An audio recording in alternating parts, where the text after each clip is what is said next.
Man, it sucks not having anything to do for the holidays.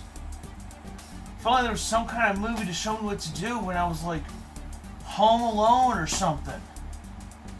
Oh my god! I've got it! Of course! Home Alone! This will show me everything I need to know.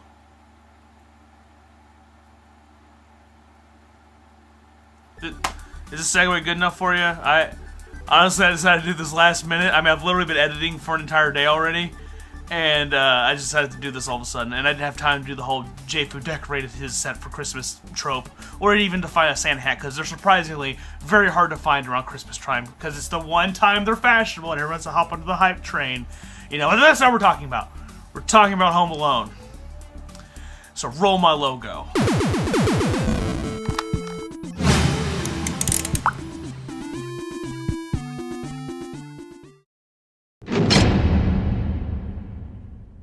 Home Alone, a movie that is still iconic to this day, and honestly, as a kid, one of my favorite Christmas movies. And it seems that every year, this movie becomes relevant again, and also the whereabouts of Macaulay Culkin. Well, he's alive. Yep, there he is on Ellen, and there he is again on Jimmy Fallon. Yep. He's actually got a podcast called Bunny Ears, but that isn't why we're here. We're here to talk about Home Alone. Home Alone, a movie about an abusive family unit who thinks so little of a child that they literally don't realize he's gone until they're on their flight to Paris. Yeah, that about sums up the beginning. One issue I've always had with this movie is I don't know who to feel bad for here.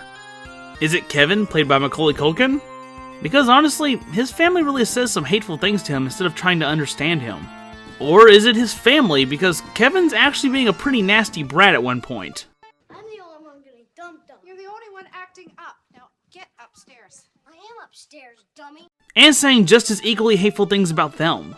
And honestly, the last movie I watched where families acted like that, they were all killed by the Krampus. So consider yourself lucky, kid.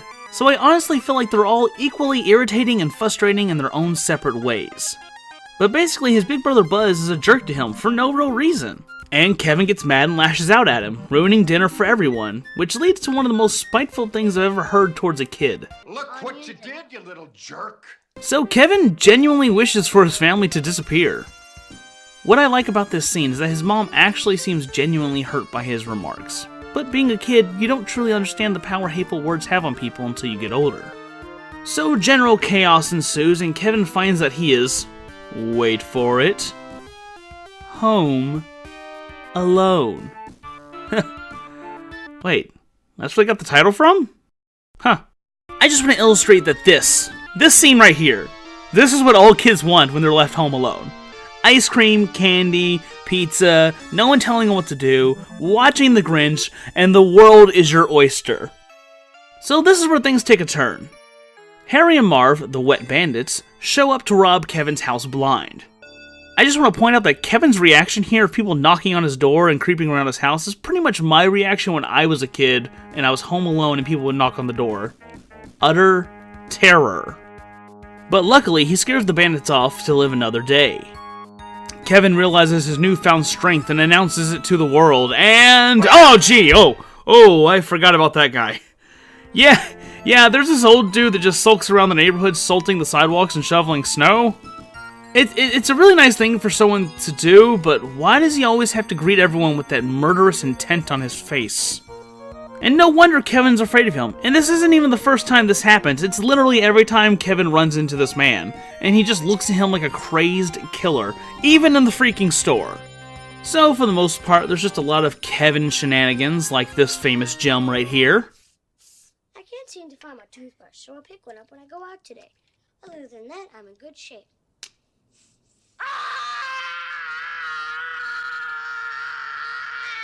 Huh. Why is that so familiar?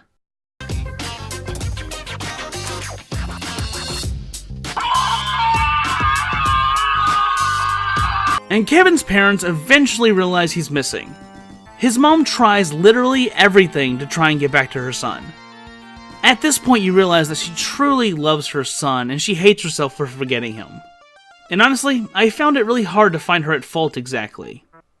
Well, I mean, for the first time anyway. At this point the wet bandits realize that Kevin is, wait for it, He's home alone. and plan to come back at nightfall. The biggest mistake of their lives. This gives Kevin time to fortify his home with the most elaborate set of traps that most humans cannot even begin to fathom. Iced stairs, molten doorknob, iron to the face, tarred stairs, nail in the stairs, that one made me cringe, blowtorch to the head, Christmas ornament caltrops, tripwire, and honestly, my favorite, the swinging paint cans.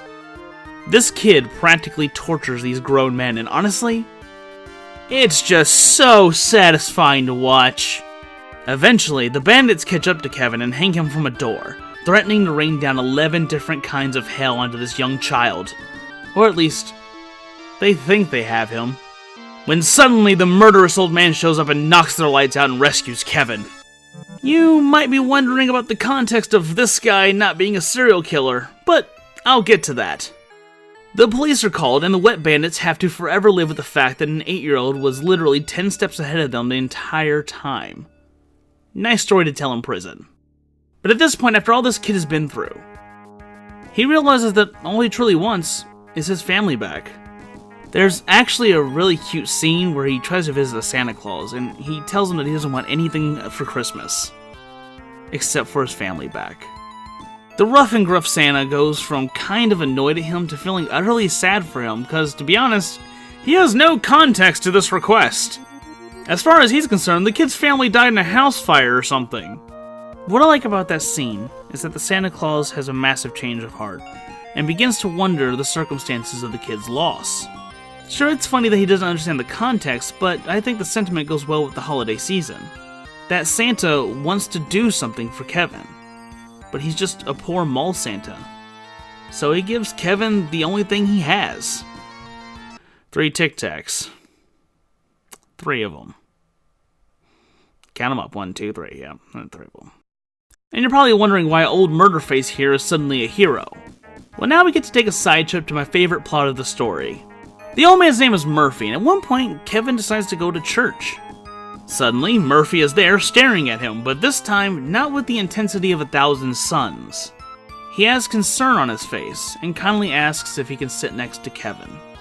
He tells Kevin that he doesn't have to be afraid of him. And Kevin tells him about how he's upset that he acted so mean towards his family, and that he may never get to take it back. Murphy tells him that it's okay to be afraid, and that even adults are afraid. To try and bond with Kevin, he reveals that he is estranged from his son, and that he's actually at the church to watch his granddaughter rehearse because it's the only time he can see her. Then Kevin flips the script on Murphy and reveals that even the wisest of words cannot beat the simplicity of a child's thinking, and tells him to call his son, because it's worse to be afraid of rejection than to truly know how someone feels.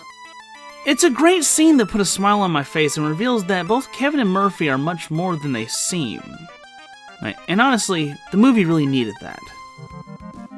And now we make our way towards the end of the movie where Kevin's mom arrives just in time for Christmas, with the help of 80s to mid-90s funny man John Candy and his polka band. And then it's revealed that the rest of his family actually make it back as well. Very convenient. But ultimately, it ends with Kevin reflecting on what he's finally gotten back, his family. And to Kevin's surprise, Murphy actually took him up on his advice and reached out to his son.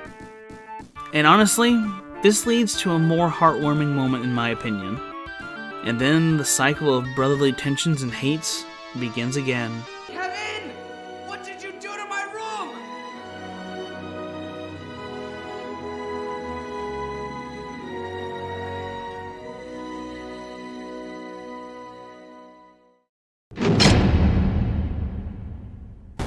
Man, I forgot how much I actually enjoyed this movie. And in my opinion, it still holds up today. Though if you were to try and actually make the same movie today, it wouldn't really work because it's almost impossible not to be able to get in touch with your child almost immediately, even if you're across the world.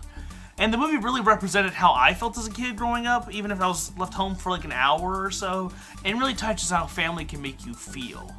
And coincidentally, my brother's nickname growing up was Buzz, which is Kevin's older but jerk brother in the movie. But luckily, that's all they had in common. But I hope you have a great holiday season, and I hope you enjoyed this video. I came up with this video idea, no joke, while I was actually watching Home Alone, and I was like, I need to do a video on it because I really like this movie. And that's pretty much how it went down. And so I hope you guys have enjoyed. So with that being said, I'll see you guys on the other side. And for what it's worth, have a very happy holidays. Bye.